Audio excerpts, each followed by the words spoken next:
Praise Lord. ഞാൻ Libeesh Abraham, ഡൽഹിയിൽ നിന്ന്. ഇത് ഗോവയിലാണ് ഞങ്ങൾ ഉള്ളിരിക്കുന്നത്. ഹബക്കൂക്കിൻ്റെ 2:11 ഇങ്ങനെയാണ് പറയുന്നത്: ഭൂമി സമുദ്രം വെള്ളം കൊണ്ട് നിറഞ്ഞിരിക്കുന്നതുകൊണ്ട് ഭൂമി ദൈവത്തിൻ്റെ പരിജ്ഞാനം കൊണ്ട് നിറഞ്ഞിരിക്കുന്നു. പരിശുദ്ധാത്മാവ് കാണിക്കുന്ന കാഴ്ച ലക്ഷക്കണക്കിന് സ്നാനങ്ങൾ ഇന്ത്യയുടെ സമുദ്രങ്ങളിൽ നടക്കുന്നു. ഇതുവരെ ഈ ലോകരാജ്യങ്ങളിൽ ഒരു രാജ്യത്തിലും നടക്കാത്ത അസാധാരണമായ വീര്യപ്രവർത്തികൾ ഭാരതത്തിൽ നടക്കുന്നു.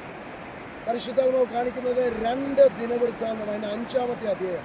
പുരോഹിതന്മാർക്ക് ആർക്കും നിൽക്കാൻ കഴിയാത്ത ദൈവ മഹത്വം ആലയത്തിനകത്ത് ഇറങ്ങി വീണു. അവർ കമിഴ്ന്നു വീണ പോലെ പരിശുദ്ധാത്മാവ് കാണിച്ച ഇന്ത്യയുടെ പാർലമെൻറ്റിനകത്ത് ഇതുവരെ കാണാത്ത ഈ തിര ഈ കരയ്ക്ക് വന്ന പോലെ ഞങ്ങളുടെ കാലുകൾ നനയുന്ന ലെവലിലാണ്.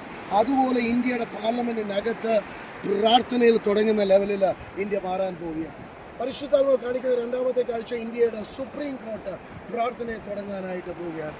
3-ാമത്തെ കാഴ്ച കാണിക്കുന്നത് ഇതുവരെ ഈ രാജ്യം കാണാത്ത, ലോകരാജ്യങ്ങളിൽ കാണാത്ത ഒരു വലിയ ഉണർവ് ഇന്ത്യയിൽ നടക്കാൻ പോകുന്ന സ്റ്റേഡിയങ്ങളിൽ കൂട്ടമായി ആരാധന നടക്കുന്ന ഒരു കാഴ്ചയാണ്. നിങ്ങളിത് കണ്ടോ? ഈ സമുദ്രത്തിൻ്റെ നടുക്ക് നിൽക്കുമ്പോൾ നിങ്ങൾ വിശ്വസിക്കുന്നു. നമ്മൾ എഗസ്കേലിൻ്റെ പുസ്തകം വായിക്കുന്നല്ലേ, നീ ഈ ഉണങ്ങിയ അസ്ഥിയോട് പ്രവചിക്കുക. നിങ്ങൾ ഒന്നിച്ച് നിങ്ങളുടെ കൂടെ പറയാൻ പോവാം: യേശുവിൻ്റെ നാമത്തിൽ ഇന്ത്യയുടെ സമുദ്രങ്ങളിൽ ലക്ഷക്കണക്കിന് സ്നാനം നടക്കട്ടെ. അത് ഗോവയിൽ നടക്കട്ടെ, മംഗലാപുരത്ത് നടക്കട്ടെ, കാലിക്കറ്റ് നടക്കട്ടെ, ട്രിവാൻഡ്രത്ത് നടക്കട്ടെ, മുംബൈ നടക്കട്ടെ, ജുഹു ബീച്ച് നടക്കട്ടെ. ഈ രാജ്യം ഇതുവരെ കാണാത്ത ഒരു വലിയ ഉണർവിനായി ഭാരതത്തെ സഭയെ നീ ഒരുക്കാൻ പോകുന്നതിന് നന്ദി. സ്റ്റേഡിയങ്ങളിൽ ആരാധന നടക്കുന്നതിന് നന്ദി. നിങ്ങളത് വിശ്വസിക്കുന്നു. ബൈബിൾ ഇങ്ങനെ പറയുന്ന എഫേസ്യർ 1:19: വിശ്വസിക്കുന്നവരിൽ വ്യാപരിക്കുന്ന അവൻ്റെ ശക്തിയുടെ അളവറ്റ വലിപ്പം. ഞങ്ങളത് വിശ്വസിക്കുന്നു. നിങ്ങളത് വിശ്വസിച്ചാൽ ഇതുവരെ ഈ രാജ്യം കാണാത്ത അതിശക്തമായ ദൈവപ്രവൃത്തിക്കായി നിങ്ങളെ തന്നെ 2025 2-ാം പകുതിയിൽ ഒഴുക്കൂ.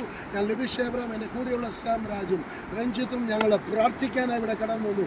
പരിശുദ്ധാത്മാവ് ശക്തമായി പറയുന്നത് ഇതുവരെ ഒരു കണ്ണ് കാണാത്തത്, ഒരു ഹൃദയത്തിൽ തോന്നാത്തത് we are going to see. Bless you. May God bless you. Amen and amen. Amen.